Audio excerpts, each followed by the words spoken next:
is the director of ORSAM, the Centre for Middle Eastern Studies. Welcome back to the program, Professor. These are huge developments in the regional, welcoming back Syria, which, as we know, has been a pariah for more than a decade now because of the civil war that the Syrian regime launched in 2011.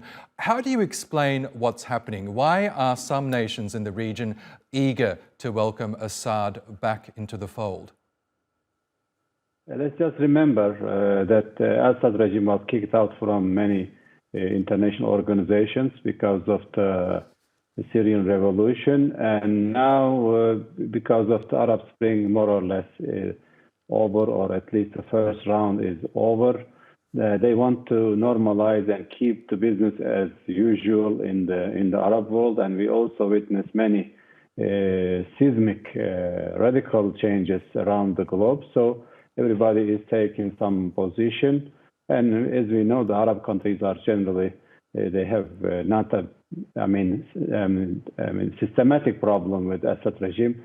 Some of them are against Assad regime because they are aligned with Iran, not because they are not democratic. And now things, especially in the Arabian Gulf, Saudi Arabia and some other countries are making deals and understanding with Iran. Now their competition looks like it's becoming over, and now we have a new scene, new context that they want to deal also with the Assad regime as part of the regional status quo, let's say, but a changing status quo also. Yes. Yes, Professor, how might these developments affect Turkey's relationship with the Syrian regime? Turkey also taking new steps to deal with the Assad regime, not to normalize with the Assad regime, because Turkey supported the democratic opposition, especially in northern Syria. And Turkey also supports the Geneva process. Turkey also supports a stable, sustainable Syria that we also need to pay attention to the internal context. We have three political bodies, three political entities inside Syria. We have the Assad regime supported by Iran and Russia. We have Syrian opposition supported by mostly Turkey.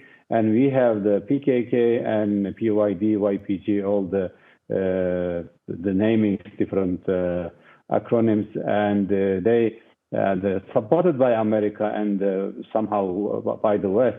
And of course, they have different rules, different context.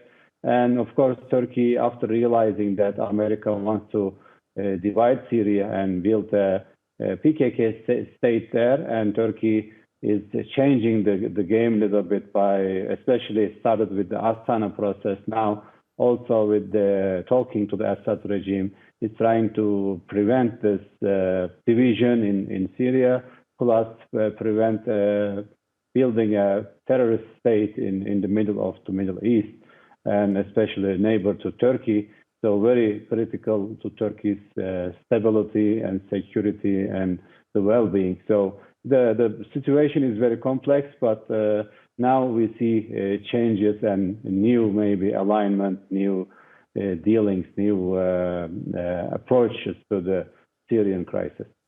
Yes, but some countries, such as Qatar, are refusing to normalize relations with Syria until a political solution is found to the decade-long civil war in Syria. What could a political solution look like, and will it involve Bashar al-Assad in any way? Yes, remember, Turkey is also close to this approach.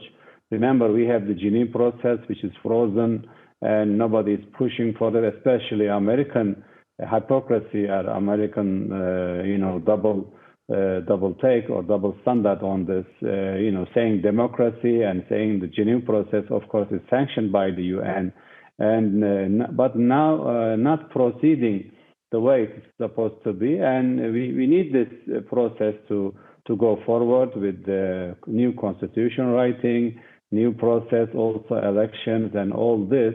And Qatar also supporting this process. I think the international community is still supporting this process, but it is frozen. It can be mobilized, it can be reactivated, quickly, if especially America and others want it. And now we will, especially now, some countries are pushing the envelope. Turkey also is pushing the envelope to make, the West to decide whether they want democracy in Syria, or especially to enact the Geneva process and this political resolution to the Syrian crisis.